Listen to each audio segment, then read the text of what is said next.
नमस्कार। देश काल में आपका स्वागत है। मैं हूं मुकेश कुमार।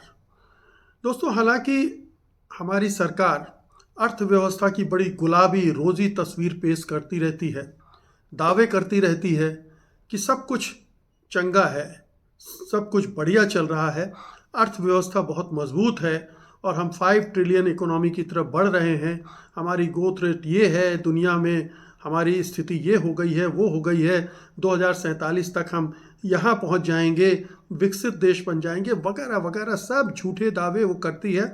फर्जी आंकड़े गढ़कर लोगों को भरमाती है, गुमराह करती है।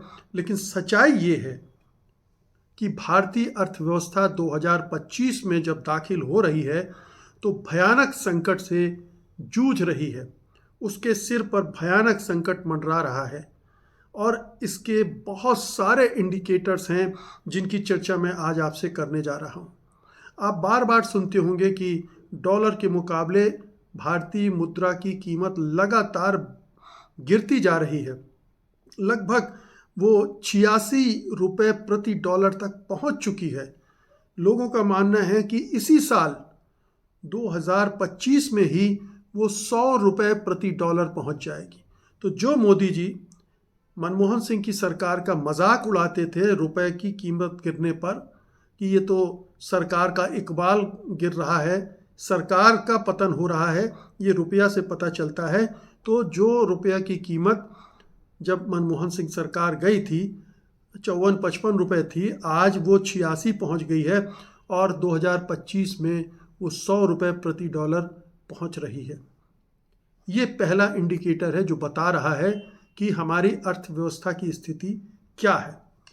दूसरा इंडिकेटर, हमारे अर्थव्यवस्था की जो जीडीपी की ग्रोथ रेट है वो 5.4 पर पहुंच गई है और क्वार्टर दर क्वार्टर हर तिमाही आती है ये ग्रोथ रेट हमारे पास, और लगातार पिछले 3 क्वार्टर से ये गिरती ही चली जा रही है और इसके उठने की कोई संभावना, कोई गुंजाइश दिख नहीं रही है। तो अगर भारत को विकसित राष्ट्र बनाना है तो कम से कम 10% ग्रोथ रेट होनी चाहिए, तब हम विकसित राष्ट्र बन सकते हैं 2047-2050 तक। और यहाँ उसके आधी हमारी ग्रोथ रेट हो रही है।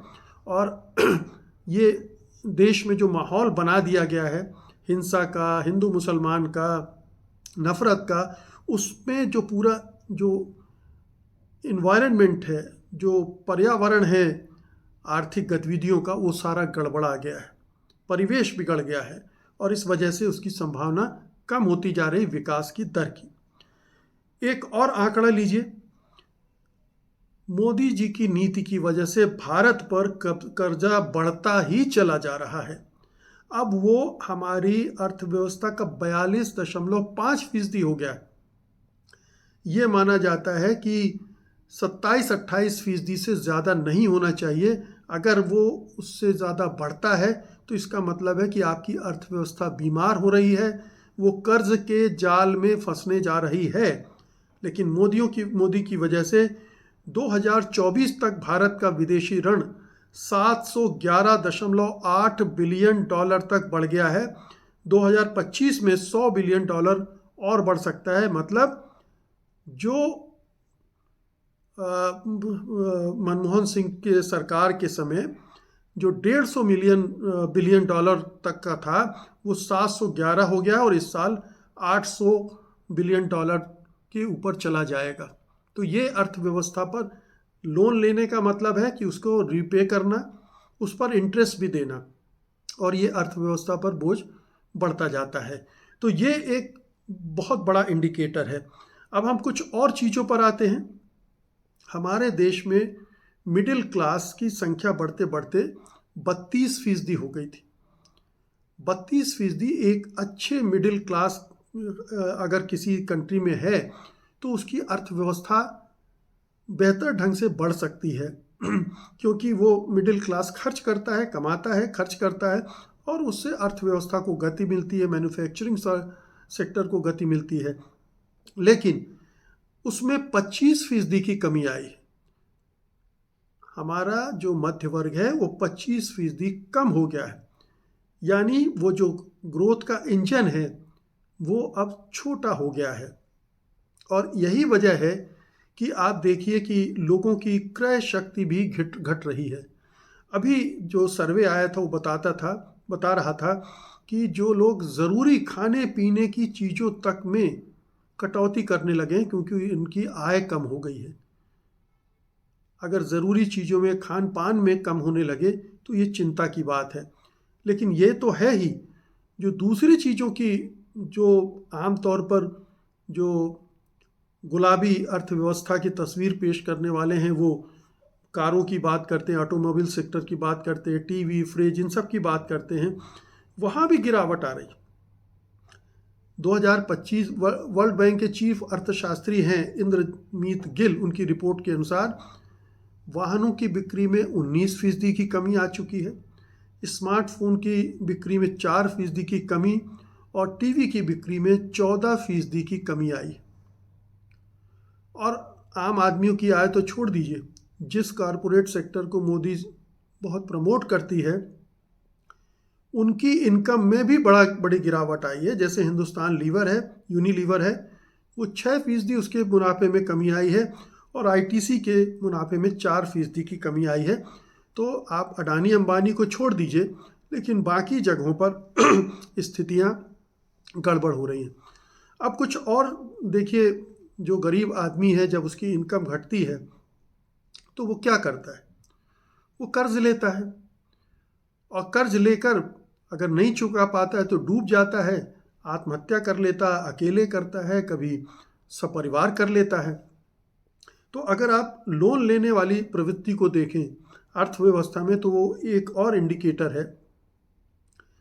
जैसे सोना गिरवी रखकर लोन लेने में 50% इजाफा हुआ है। कोई भी परिवार सोना अंत में गिरवी रखने को जाता है, लेकिन अगर उसमें 50% का इजाफा हो रहा है तो ये बहुत घनघोर चिंता का विषय है। लोन लेने का एक और पैरामीटर मैं आपको बता रहा हूँ, लोन लेकर न चुकाने वालों में 30% की वृद्धि हुई है। लगभग 1/3 लोग लोन ले रहे हैं लेकिन चुका नहीं पा रहे, चुका ही नहीं रहे हैं। जैसा मैंने कहा कि ज़रूरी सामान और सेवाओं पर खर्च घट गया है, कार की बिक्री 4 साल में धीमी हो गई है। भारत का जो घरेलू कर्ज है जीडीपी का वो 42.9% हो गया, जैसे मैंने अभी कुछ समय पहले ही बताया था। जो उद्योग जगत में काम करने वाले लोग हैं उनके वेतन में बहुत बहुत मामूली वृद्धि हो रही है। यानी पिछले 5 सालों में इंजीनियरिंग और मैन्युफैक्चरिंग में काम करने वाले लोग हैं उनके वेतन में केवल 0.8% की वृद्धि हुई है। अब ये सोचिए कि जहाँ मुद्रास्फीति की दर 7-8% हो, 6% हो, वहाँ केवल 0.8% सैलरी बढ़े तो इसका मतलब है कि सैलरी घट रही है। 6% के करीब, 5% के करीब सैलरी उनकी घट रही है, बढ़ नहीं रही। तो ये एक बड़ी समस्या ये खड़ी हो गई है। तो इतनी सारी समस्याएं खड़ी हो गई हैं, ये हमारी अर्थव्यवस्था के बारे में बता रही है कि वो भयानक संकट में फंस गई। और उससे बुरी बात यह है कि मोदी सरकार शुतुरमुर्ग की तरह व्यवहार कर रही है। वो स्वीकार नहीं कर रही है और सही सलाह मानने के बजाय वो आंकड़ों को छुपाने का काम कर रही है। यानी आप आंकड़े ऐसे चमकीले दिखा दीजिए कि लोगों को लगे सब कुछ बढ़िया चल रहा है, जबकि परिस्थितियां ऐसी है नहीं। और इसका परिणाम क्या होगा कि उसी दिन अचानक हमारी अर्थव्यवस्था एक किसी ऐसे संकट में फंस जाएगी जैसे 1990-91 में फंसी थी। और तब हमें समझ में आएगा कि हम कहाँ फंस गए, क्योंकि मोदी सरकार के पास कोई आर्थिक दृष्टि नहीं है, उसके पास अच्छे आर्थिक सलाहकार भी नहीं है। और उससे भी बुरी बात यह है कि मोदी जी अच्छे सलाहकार न रखते हैं और अगर रख लिए गलती से तो उनकी बात सुनते नहीं, मानते नहीं, मनमानी करते हैं, जैसे डिमोनेटाइजेशन के समय किया था, जैसे जीएसटी के समय किया था। अभी जीएसटी का कलेक्शन भी 3% के आसपास, 3 या 4% के आसपास कम हो गया है। तो जब मैन्युफैक्चरिंग कम होगी, खरीदारी कम होगी, तो टैक्स का कलेक्शन भी कम होगा, लोगों की इनकम कम होगी तो टैक्स भी कम आएगा। तो ये एक पूरा विशियस सर्किल है, जो दुष्चक्र है, जिसमें हमारी अर्थव्यवस्था को फंसा दिया है मोदी सरकार ने, और उसको उससे निकालने का रास्ता नहीं आता। वो सलाहियत, वो समझदारी, वो काबिलियत इस सरकार में है ही नहीं, प्रधानमंत्री में तो है ही नहीं, और वित्त मंत्री के बारे में कुछ कहना ही बेकार है। निर्मला सीतारमण किस तरह से सरकार वित्त मंत्रालय चला रही दुनिया जानती है, और बाकी के मंत्रियों की भी जो योग्यता है वो किसी से छिपी नहीं है। तो ये सरकार अर्थव्यवस्था का भट्टा बैठा रही है, कुछ उद्योगपतियों को फ़ायदा पहुंचा रही है और बाकी सबको तबाह कर रही है, और ये एक अशुभ संकेत है। 2025 में हम ये देखेंगे कि अर्थव्यवस्था की ये जो नकारात्मकता है वो किस तरह से आम आदमी को, खास आदमी को, सभी को प्रभावित करती है और देश के विकास को अवरुद्ध करती है। बहुत बहुत शुक्रिया आपका, धन्यवाद, नमस्कार।